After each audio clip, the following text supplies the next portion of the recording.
दोस्तों, आर्यस study circle में आपका स्वागत है। आज जो हमारी क्लास है वो आपके इंडियन हिस्ट्री में इंडस वैली सिविलाइजेशन यानी कि सिंधु घाटी सभ्यता के बारे में हम बात करेंगे।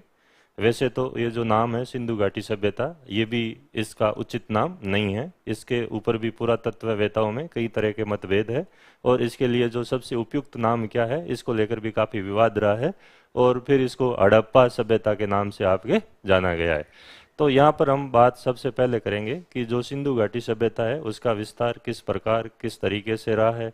लेकिन सबसे पहले हम ये जान ले कि सिंधु घाटी सभ्यता की जो उत्पत्ति है वो आपके किस प्रकार हुई है। तो उत्पत्ति का मतलब होता है ओरिजिन, यानी कि ये जो सभ्यता है ये आपके किस तरीके से अस्तित्व में आई है। तो सबसे पहले हम उसकी बात करेंगे, आपके ओरिजिन की बात करेंगे। तो आप लोगों ने पढ़ा है ओरिजिन के बारे में थोड़ा बहुत, क्योंकि जो आप लोग नोट्स वगैरह बुकलेट वगैरह जो देखते हो अधिकतर उसमें उत्पत्ति और खोज को एक ही मान लिया है। कई बार अपन पूछते हैं कि उत्पत्ति कब हुई तो वो 1826 चार्ल्स मेसन का ही नाम लेते हैं। वो तो खोज है, वो उत्पत्ति थोड़ी ना है। उत्पत्ति का मतलब ये होता है कि जो सभ्यता है वो आपके अस्तित्व में किस प्रकार आई। तो हमें इसके बारे में जो है वो आपके बात करनी है। तो हम जब इस चीज़ को डिस्कस करते हैं उत्पत्ति को, तो उसमें सबसे पहले कुछ बेसिक चीज़ें भी अपन जान लेते हैं सिंधु घाटी सभ्यता की उत्पत्ति से पहले। बेसिक चीज़ों का मतलब है यहाँ पर कि ये जो आपकी सभ्यता थी, इसमें एक जो शब्द मैं आप लोगों के लिए बोल रहा हूँ वो शब्द है सभ्यता, ठीक है ना। तो पहले हमें कुछ इन शब्दों के बारे में भी पता होना चाहिए। जैसे मैंने आपको कहा सभ्यता, और मैं कहूँ कि संस्कृति, तो इन दोनों शब्दों में काफ़ी हद तक अंतर है आपके, ठीक है ना। मैं ये नहीं कह रहा हूँ कि सिंधु घाटी संस्कृति थी, लेकिन मैं अगर कहता हूँ कि वैदिक संस्कृति थी तो आपके शब्द जो है वो काफ़ी हद तक सही रहता है। लेकिन अगर मैं कहूँ कि सिंधु घाटी सभ्यता संस्कृति थी तो वो सही नहीं रहता है। इसका मतलब इन दोनों चीज़ों में कुछ अंतर अवश्य है, ठीक है। सभ्यता और संस्कृति में, यानी कि सिविलाइजेशन और कल्चर, इन दोनों में बेसिक डिफरेंस जो है वो आपके क्या है इसकी बात हम करेंगे। सभ्यता का जो अर्थ होता है आपके वो ये होता है, सभ्यता और संस्कृति का अर्थ कुछ इसी प्रकार का है जैसे आपके शरीर और हम आत्मा की बात करते हैं। सभ्यता जो है वो इस शरीर को दर्शाती है आपके, और संस्कृति है वो इस आत्मा को दर्शाती है।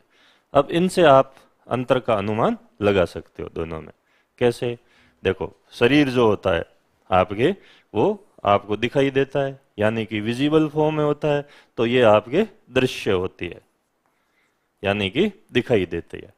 जो सभ्यता होती है, जैसे हम कहते हैं सिंधु घाटी सभ्यता, बड़े बड़े नगर थे तो हमें दिखाई देती है।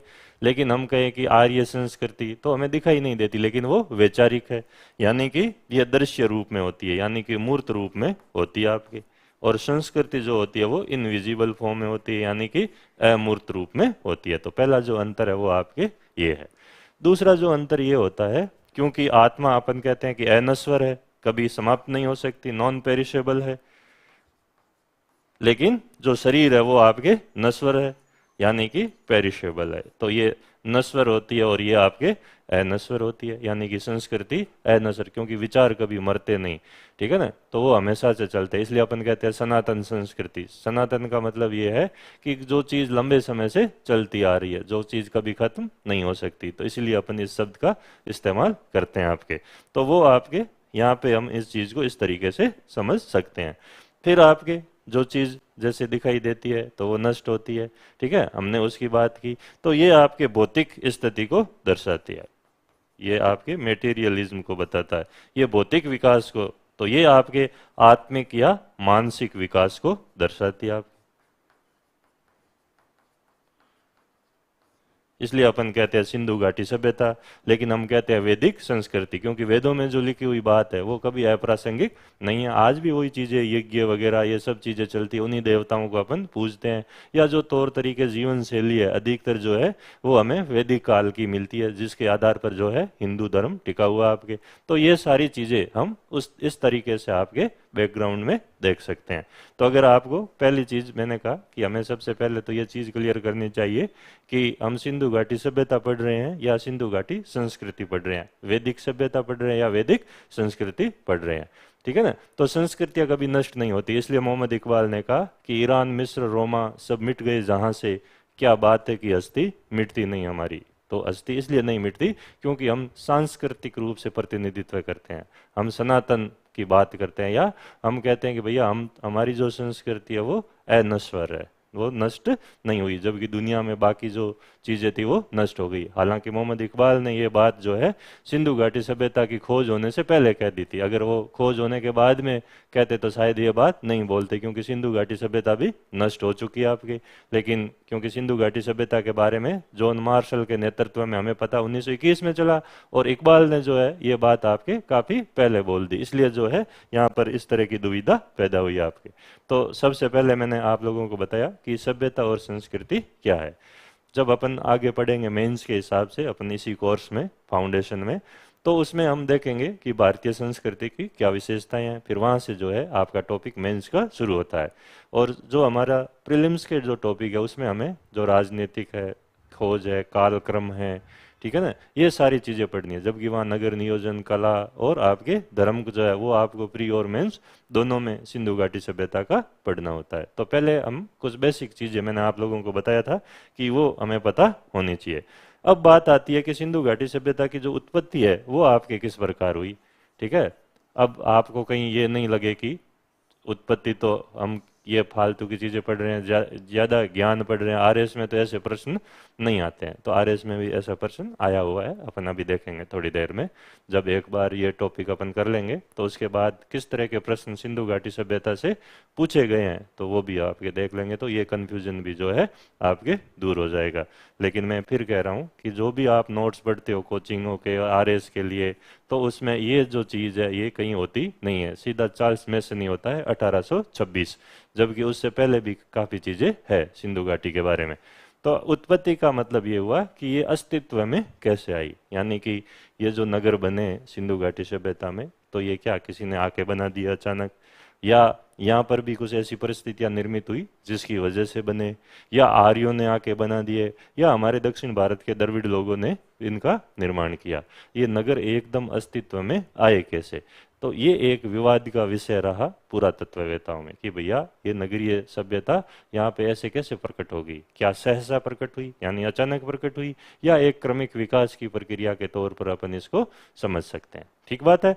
तो जब अपन आगे एप्लीकेशन पे ये कोर्स पढ़ेंगे तो उसमें लिखने वाले उसी तरीके से अपन एक एक चीज़ नोट करेंगे। अभी क्योंकि यूट्यूब पे ये क्लास है, डेमो क्लास है, बताऊंगा तो सारा ही, लेकिन अभी अपन लिखेंगे नहीं, सिर्फ समझेंगे कि किस तरह से चीज़ें आपके ध्यान में आपको रखनी है।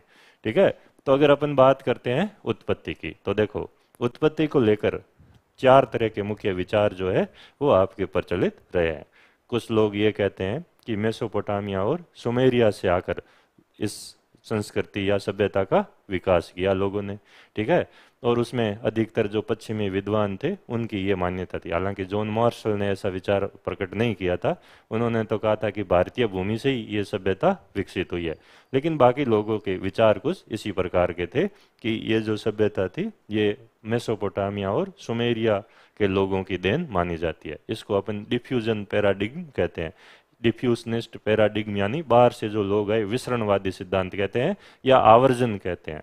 जैसे अपन पढ़ते हैं कि लोग भारत से बाहर जाते हैं तो उसको अपन कहते हैं माइग्रेशन यानी प्रवसन, और अगर कोई बाहर से यहाँ आता है तो उसको अपन बोलते हैं इमाइग्रेशन या आवर्जन। तो ये थ्योरी आवर्जन थ्योरी कहलाती है कि मेसोपोटामिया का मतलब हुआ जो हमारा आपके पड़ोस में सभ्यता थी, इराक वाला जो भाग है, दजला और फरात यानी कि यूफ्रेटस और टिग्रिस, इन दोनों नदियों के जो बीच का दोआब है उसको वहाँ की भाषा में ही मेसोपोटामिया कहते हैं। मेसोपोटामिया कोई अलग नहीं है। दोआब को अपन कहते हैं गंगा यमुना का दोआब, और वो लोग कहते हैं इसको मेसोपोटामिया। बस ये फर्क है आपके। तो ये चीजें आपको ध्यान रखनी है। तो किस तरह से क्या क्या चीजें करनी है वो अपन यहाँ पे देखेंगे आपके। ठीक है ना। तो एक एक चीज अपन पढ़ेंगे और एक एक चीज आपके किस तरीके से पढ़ेंगे वो आपको यहाँ पे अपन समझेंगे।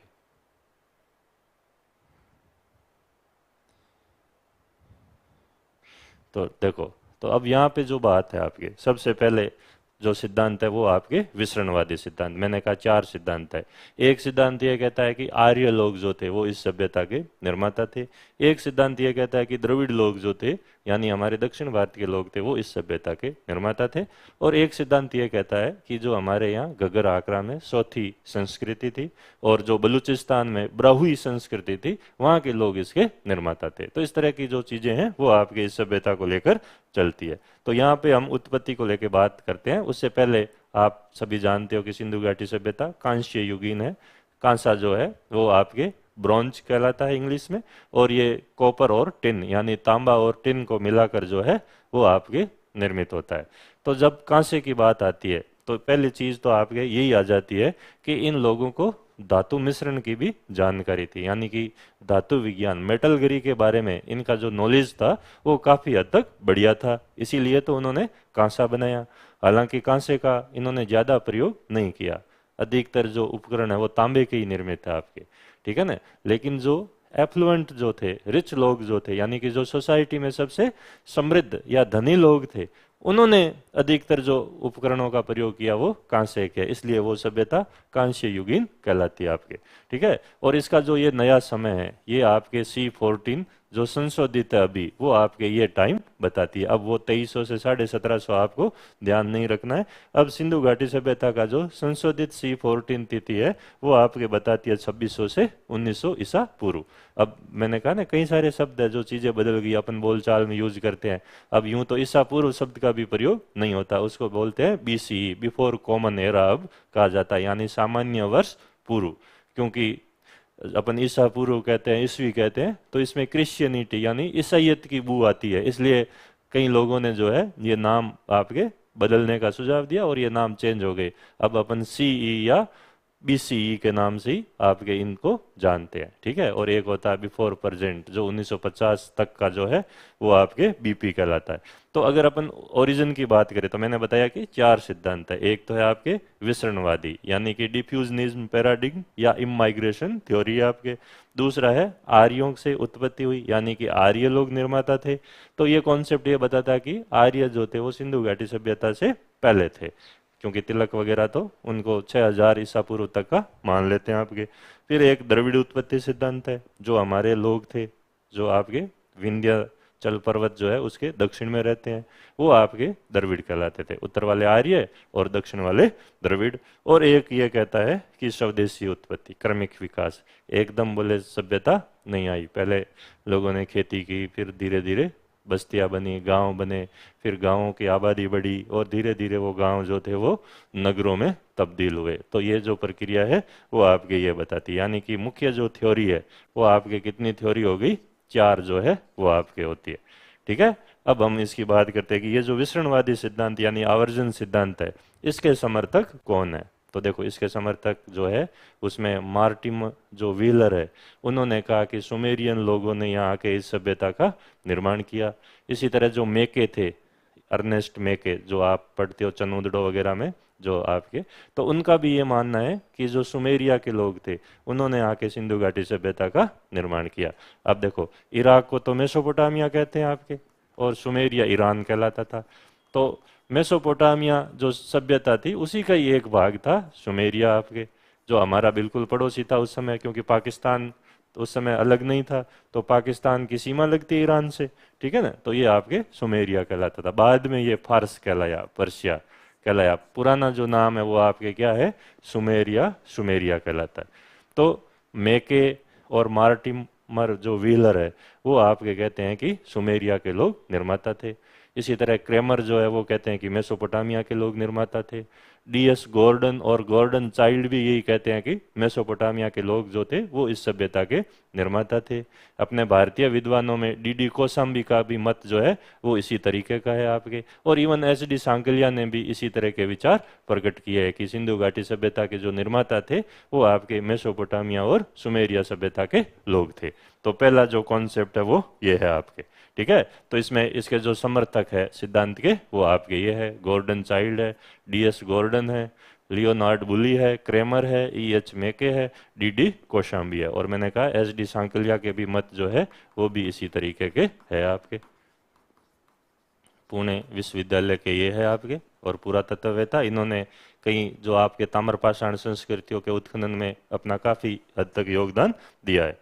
मार्टिमर जो व्हीलर है, मैंने कहा, इन्होंने कहा कि भाई सुमेरिया से प्रेरणा मिली, वैचारिक प्रेरणा थी, जिसके कारण सिंधु घाटी सभ्यता, ये जो है नगरों की ये प्रेरणा, बोले ये यहाँ की नहीं थी, इन्होंने बाहर से ग्रहण की और सुमेरिया के लोगों से ये ग्रहण की, बाकी इनमें नगर वगैरह बनाने की काबिलियत नहीं थी। तो ये एक तरह से औपनिवेशिक जो मानसिकता थी कि भारत के लोगों को कुछ नहीं आता था, अंग्रेजों ने ही सब कुछ यहाँ किया, उन्होंने ही सिखाया। तो ये उस मानसिकता से ग्रस्त जो लोग थे, वो उनके कॉन्सेप्ट इसी तरह के थे। इसी तरह मेके का भी इसी तरह का ही विचार था कि ये सुमेरिया का उपनिवेश थी, इसलिए बोले अंग्रेजों ने भी तुम्हें उपनिवेश बनाया है, तुम शुरू से उपनिवेश ही बनते आए हो। तो ये जो थ्योरिया थी, जो आपके साम्राज्यवादी विचारधारा से कहीं न कहीं हद तक प्रभावित मानी जाती है। तो अब ये जो कॉन्सेप्ट है, यानी कि इन लोगों ने ये जो विचार रखे हैं, तो कुछ तो आधार होगा इनका। ऐसा तो है नहीं कि मनगढ़ंत थ्योरी जो है इन्होंने बना दी, आजकल जैसे फेसबुक और व्हाट्सएप पे लोग बनाते रहते हैं, ठीक है। तो उन्होंने अपने जो चीज़ें विचार रखा है, तो उसके पक्ष में जो उन्होंने कुछ ठोस सबूत भी दिए आपके कि भैया ऐसा हुआ तो क्यों हुआ, आखिर क्या बात जो है थी आपके।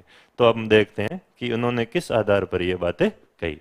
तो इन्होंने पहले कुछ समानताएं देखी आपके।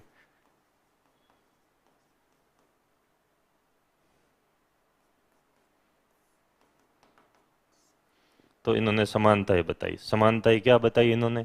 समानता इन्होंने बताई कि नगर दोनों जगह ही मिलते हैं। दूसरा उनका पहनावा, जैसे आपके जो वस्त्र वगैरह मूर्तियों पे बताए गए हैं आपके, ठीक है, तो पहनावा भी लगभग एक जैसा है।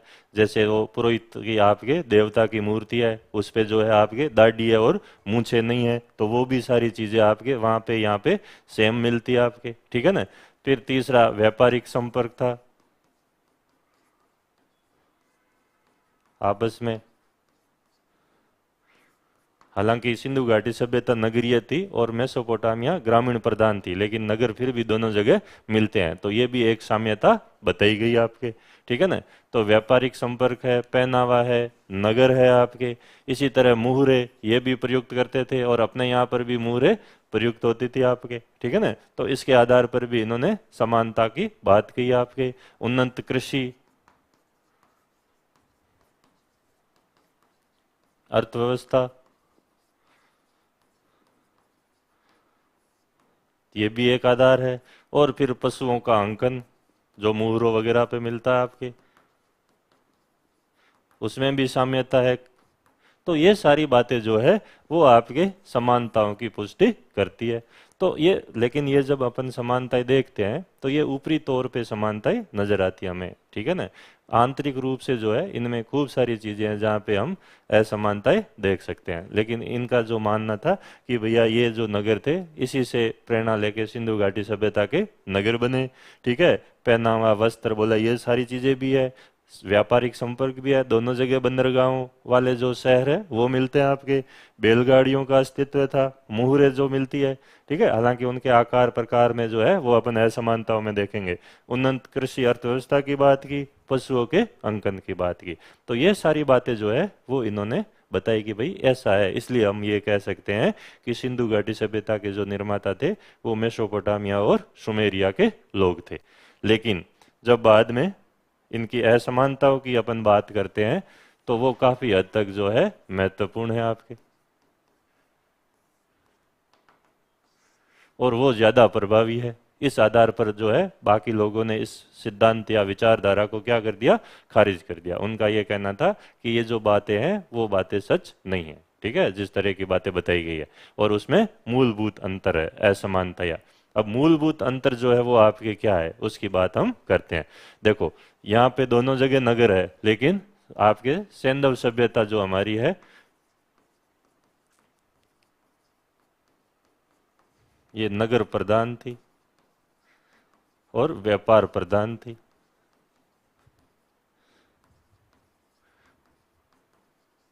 जबकि मेसोपोटामिया की जो सभ्यता थी वो आपके ग्रामीण थी। हालांकि हमारे यहाँ पर भी ज्यादा जनसंख्या गांवों में रहती थी, लेकिन हमारी जो विशिष्टता है वो आपके नगर नियोजन है, ठीक है।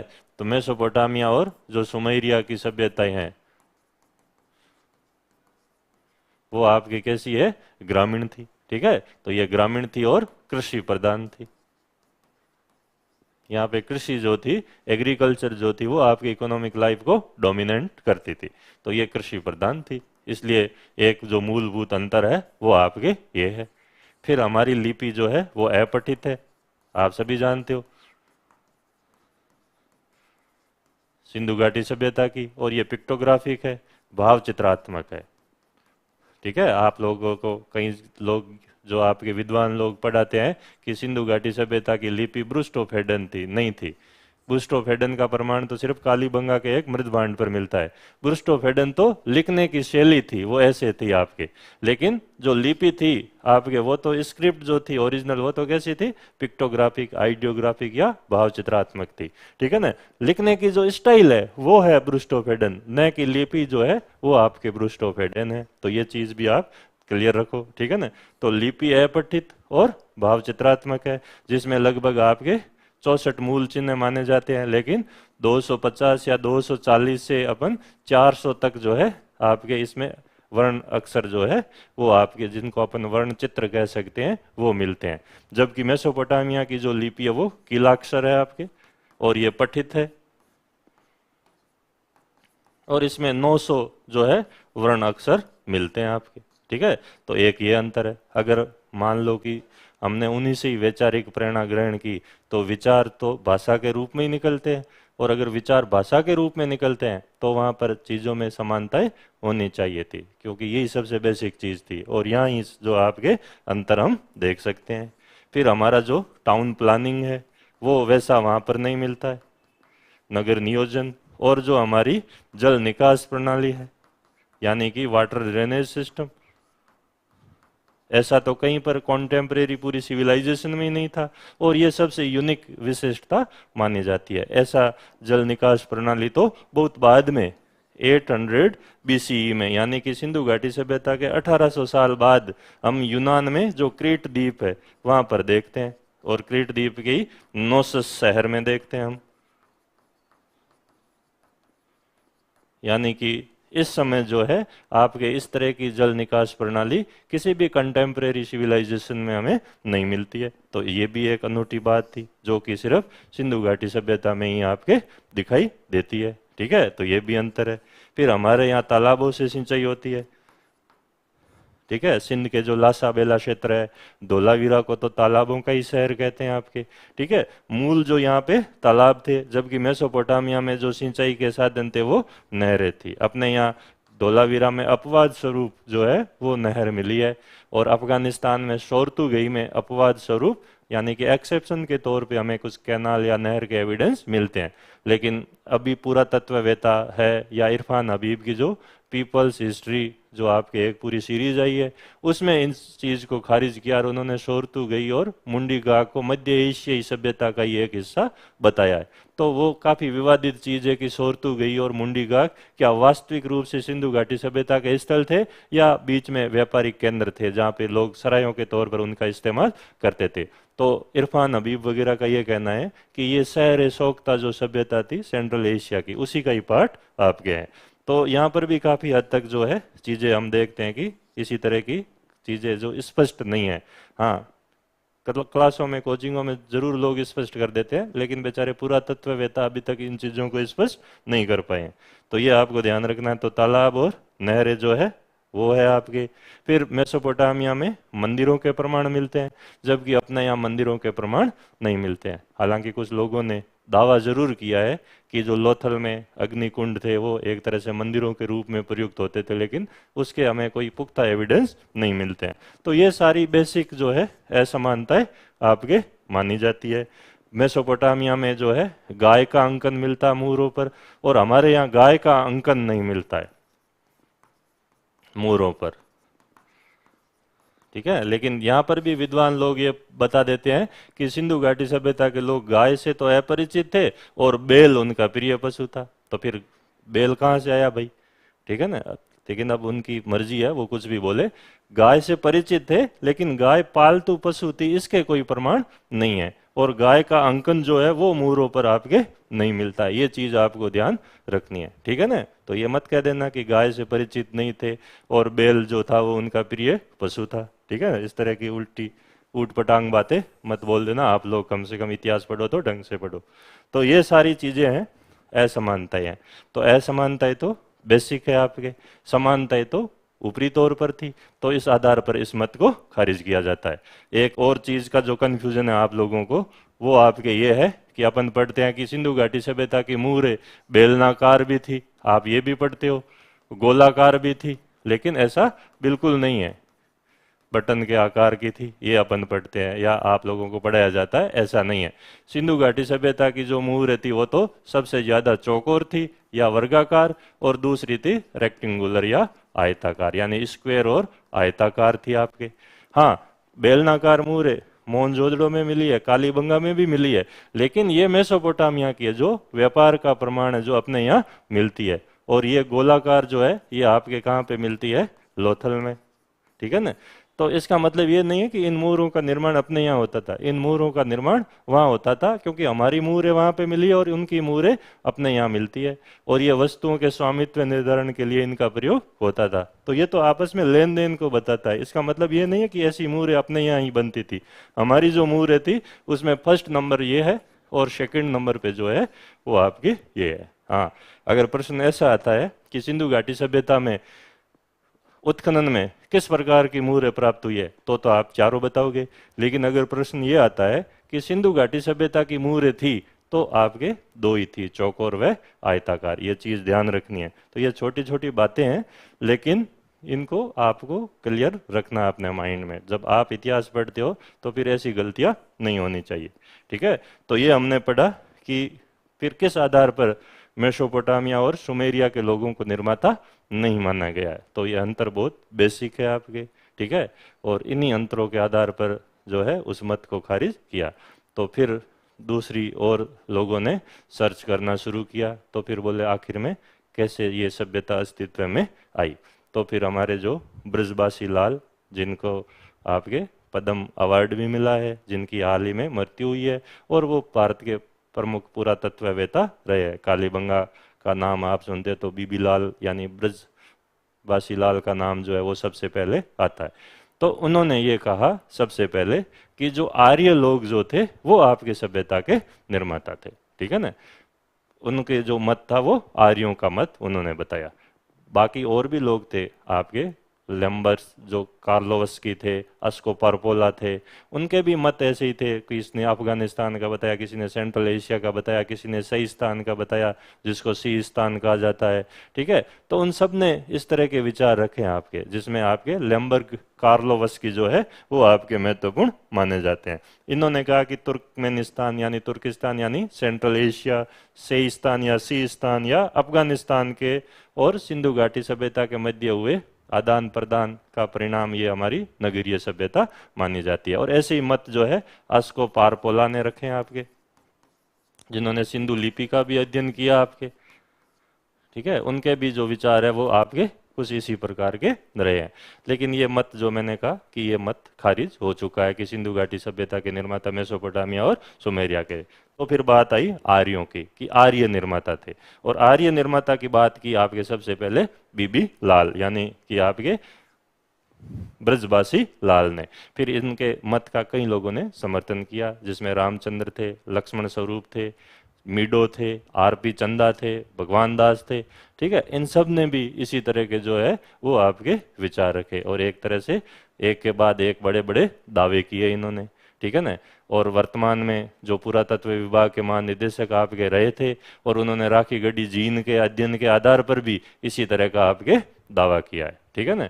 जो तो इस तरह की खूब सारी चीजें जो है वो अपन यहाँ देखते हैं। ये सब लोग ये कोशिश में थे कि सिंधु घाटी सभ्यता के निर्माता आर्य थे और आर्य पहले आए थे, न कि बाद में आए। जबकि जो आपके मैक्स मूलर है या बाकी जो भी लोग हैं वो आर्यों की उपस्थिति का प्रमाण सिंधु घाटी सभ्यता के बाद में बताते हैं, ठीक है ना। तो इनका यह था कि आर्य यानी कि सिंधु घाटी सभ्यता से पहले यानी 2600 आपके ईसा पूर्व से भी पहले भारत में आ चुके थे। तो ये लोग जो है उनके ये मत है आपके, मीडो है, लक्ष्मण स्वरूप है, रामचंद्र है, एस.आर. राव है, शिकारी रंगनाथ राव, पुशालकर है, आर.पी. चंदा है, बुद्ध प्रकाश है, भगवान सिंह है, एस.पी. गुप्ता है, इन सब ने। और ये जो आलचिन दंपति जो थी आपके, रेमंड और ब्रिचेट, जिन्होंने हमारे यहाँ लूनी वगैरह में, यहाँ जालोर में खूब उत्खनन किया आपके प्रागैतिहासिक संस्कृतियों का, तो उन्होंने कहा कि आर्य लोग प्रेरणा स्रोत हो सकते हैं, लेकिन इनका मत चौथी संस्कृति की तरफ ज्यादा था। इन्होंने कहा कि भाई स्थानीय संस्कृति से सभ्यता का विकास हुआ है और आर्य तो सिर्फ एक इंस्पायरेशन के तौर पे हो सकता है, काम कर सकते हो। तो इस तरह के विचार जो है वो है। तो ये आपको ध्यान रखना है, वैदिक आर्यों से उत्पत्ति। लेकिन इस मत के भी आपके बाद में खंडन हुआ। खंडन ये हुआ कि सिंधु लिपि तो अपठित है और आर्यों की भाषा संस्कृत है, ठीक है। सिंधु नगरीय थी, आर्यों की ग्रामीण थी। सैंधव लोग जो थे वो गाय को पालतू नहीं बताते हैं, जबकि वहां पर गाय सबसे मुख्य पालतू पशु थी आपके। फिर वैदिक संस्कृति के लोग घोड़े से परिचित थे, और सैंधव लोग जो है विकसित चरण में तो हमें घोड़े के कई प्रमाण नहीं मिलते हैं। कई जगह पर लोगों ने घोड़े के दावे किए हैं, लेकिन कुछ ने उनको गधा मानकर खारिज कर दिया कि जो दांत है वो घोड़े के नहीं है। जैसे राणा गुंडई है आपके, ठीक है ना, सुरकोटड़ा में है, तो उसको जो है बाकी लोगों ने खारिज करने की आपके कोशिश की है, और वो एक तरह से खारिज ही है। और अपन ये कह सकते हैं कि परिपक्व काल में, परिपक्व काल का मतलब 2600 से 1900 ईसा पूर्व, उस समय जो आपके सैंधव लोग घोड़े से परिचित नहीं थे। इसी तरीके से हाथी पालते थे सिंधु घाटी सभ्यता के लोग, लेकिन ऋग्वेद में हाथी का उल्लेख नहीं है। सिंधु घाटी सभ्यता के लोग बाघ से परिचित थे, हमें बाघ का अंकन मिलता है, लेकिन वैदिक संस्कृति के लोग बाघ से परिचित नहीं थे, शेर से थे। और सैंधव संस्कृति में हमें शेर का कहीं पर अंकन नहीं मिलता है। इसलिए जो है मूलभूत अंतर आपके यहाँ पर भी आ जाते। अगर निर्माता आर्य होते तो काफी हद तक ये चीजें मैच करती, आपके सही होती, ठीक है, और वैसे के वैसे प्रमाण मिलते। तो इस आधार पर जो है इस मत को भी नहीं माना गया, ठीक है।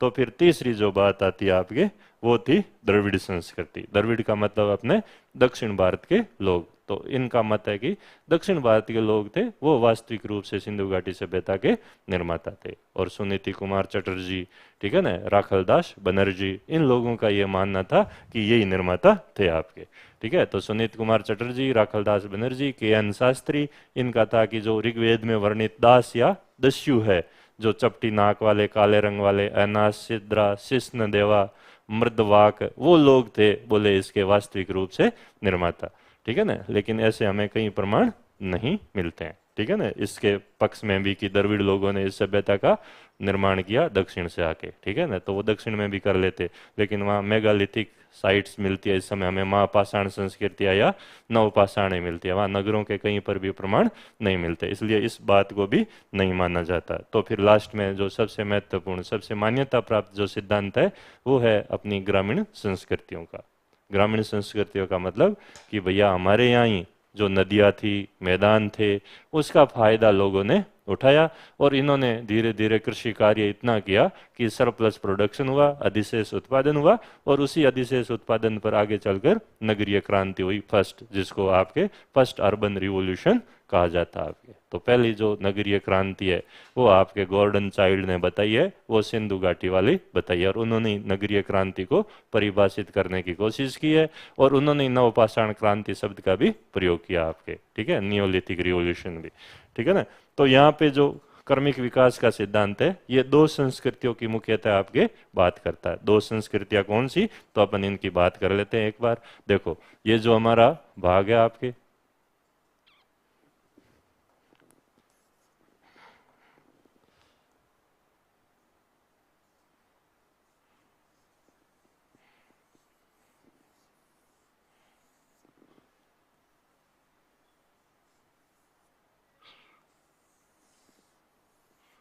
ठीक है, तो ये बलूचिस्तान वाला भाग है आपके। तो यहाँ पे जैसे क्वेटा घाटी है आपके बलूचिस्तान में, और ये पूरा काची का मैदान है आपके, जिसको मेहरगढ़ को नहीं, काची के मैदान को बलूचिस्तान की रोटी की टोकरी कहते हैं आपके। और यहाँ पे मेहरगढ़ वगैरह ये चीजें थी जहाँ सबसे पहले 7000 ईसा पूर्व में खेती की आपके शुरुआत हुई।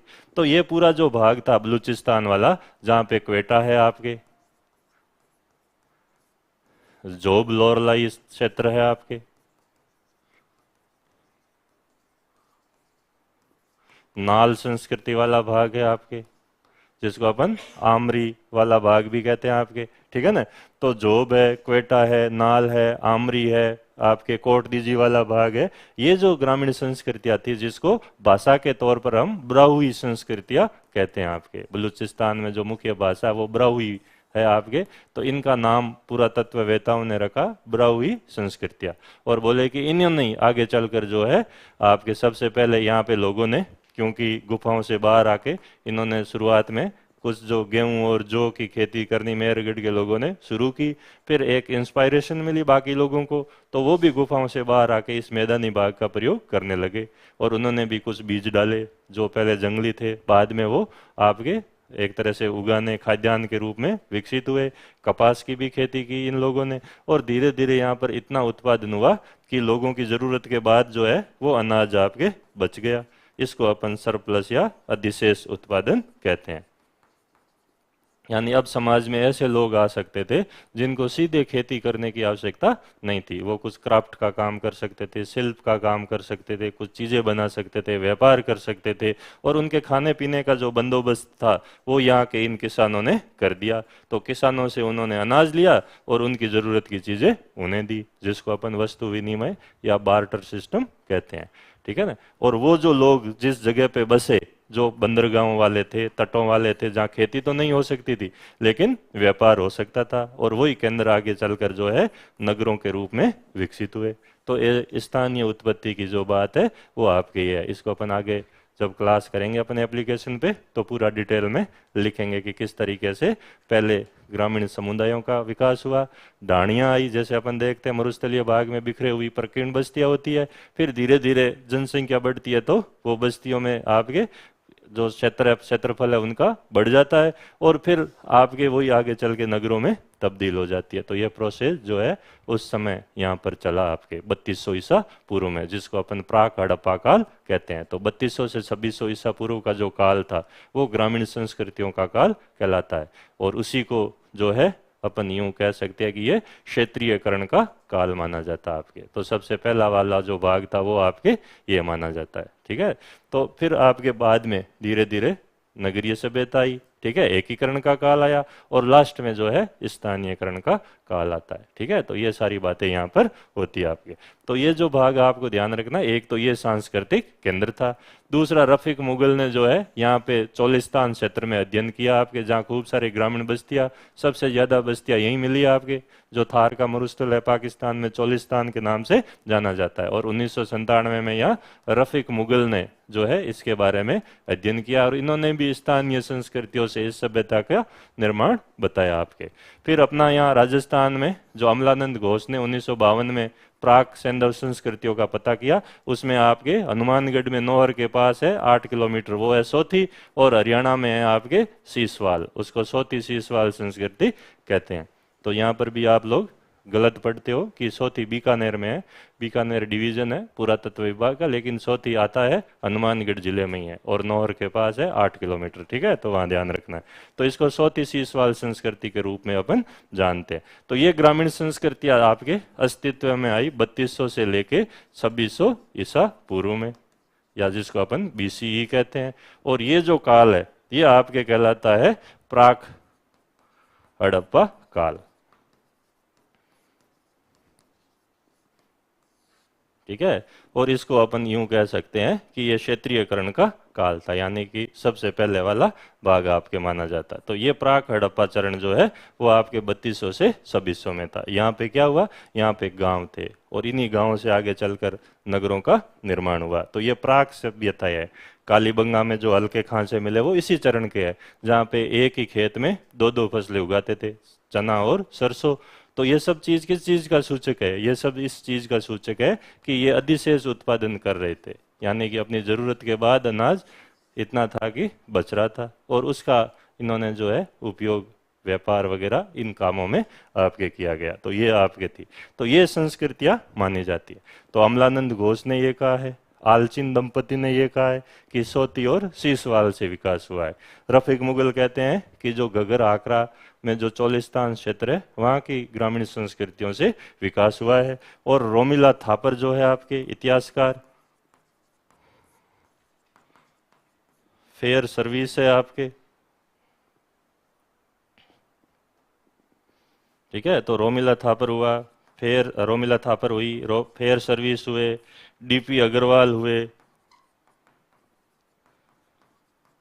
ये लोग जो है वो आपके ब्राह्वी संस्कृतियों से ही सिंधु घाटी सभ्यता का निर्माण मानते हैं। और यही मत जो है सबसे ज्यादा प्रमाणित माना जाता है कि ये जो सभ्यता है वो अचानक प्रकट नहीं हुई, बल्कि पहले धीरे धीरे छोटी बस्तियां बसी, लोगों ने स्थायी जीवन जीना शुरू किया, गुफाओं से बाहर आके पहले शिकार करता था, अब उसने खेती की शुरुआत की, फिर खेती इतनी बड़ी कि आपके उनकी ज़रूरतों के बाद अनाज बचने लगा, तो उन गांवों की जनसंख्या और बढ़ी। जब जनसंख्या और बढ़ी तो लोगों पर प्रेशर पड़ा कि हम और ज़्यादा उत्पादन करें, और जब और ज़्यादा उत्पादन हुआ तो फसलों का विविधीकरण हुआ, और उत्पादन हुआ तो फिर ज़रूरत के बाद अनाज खूब सारा बच गया, और उसके प्रमाण हमें आपके कालीबंगा में, मोहनजोदड़ो में, हड़प्पा में और लोथल के अन्य भंडारों के रूप में मिलते हैं। तो फिर वो अनाज उन्होंने वहाँ पे स्टोर किया आपके। तो इस तरह की चीज़ें आपको ध्यान रखनी है। तो ये बातें मैंने आप लोगों को बताई कि किस तरीके से चीजें आपके थी।